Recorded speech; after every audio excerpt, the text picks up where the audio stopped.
That's the sort of dams out in the Murray-Darling. And when they break their banks, as you can see, and spill it all out, they promptly turn around and fill them again. My members have no water rights. A gigalitre is 1,000 million litres. There's 8 of them, and they're all leaking. And they're putting more in. The Victorian government's draining the North Jura area irrigated, the Bendigo area irrigators for water from Melbourne. That's the forward thinking of the government that wanted to put 1 million more people in Melbourne, and it's wiping out another irrigation and dairy industry. It's clever stuff. The South Australian government, of course, has panicked and said no more plantations in the Green Triangle because of that aquifer unless you present us with a water plan. I put a dam in, I've got to get a permit. I've got to pay a tax on the water I collect. And if there's a fire next door, because I'm surrounded by national parks, it's either Kosciuszko or the Snow River, the helicopters land and take the water. I don't own the national park. And the Premier of Victoria is suddenly deciding whether I should be compensated or not. You know, farmers might sound like they whinge a bit, but geez, they've got some reasons. Anyway, carbon sequestration. This is a quote I took directly from somewhere, can't remember, but it's by the Australian Institute, not a right-wing group, not an anti-environment group either. And what it's basically saying, and that's what I'm saying, and what I said on radio, it got a bit of a play in the federal election, is climate change. It's about time we accepted the obvious. For the first time in the history of the planet, a species is changing the climate. Now, once you've accepted that, then you've got to be a little bit direct and start looking at what's still in. And it's fossil fuel burning.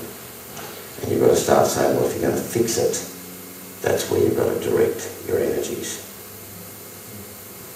Instead of heading down the track of directing your energies towards carbon emission trading. Because if you look at the northern hemisphere, and if you actually look at the effects of Kyoto, it's pretty ordinary. By 2010, according to the Prime Minister's research group on climate change and carbon emission trading, the emissions of the world will have increased from 1990 to 2010 by 42%. Without Kyoto, they would have increased by 43%. And get it in perspective. And I'm coming from the point of view of saying, bite the bullet. Regulation. I've copped regulation as a farmer right through. In fact, you know, when it comes to Kyoto and Australia's targets, the sector that's paid for it is agriculture, no one else. We've got native vegetation and we've got plantations. And when you look at it, the science of carbon sequestration for plants is not in. And the really big question here is, how do you effectively measure carbon sequestration? You see, a tree planted in arid Australia doesn't sequester carbon like a tree planted in the tropics. In fact, in a drought, a tree will give off methane and carbon. By the way, when you cut them down, about 90% of the carbon and other gases are released straight away from the root system, the soil around the roots and the foliage. You know, clean coal.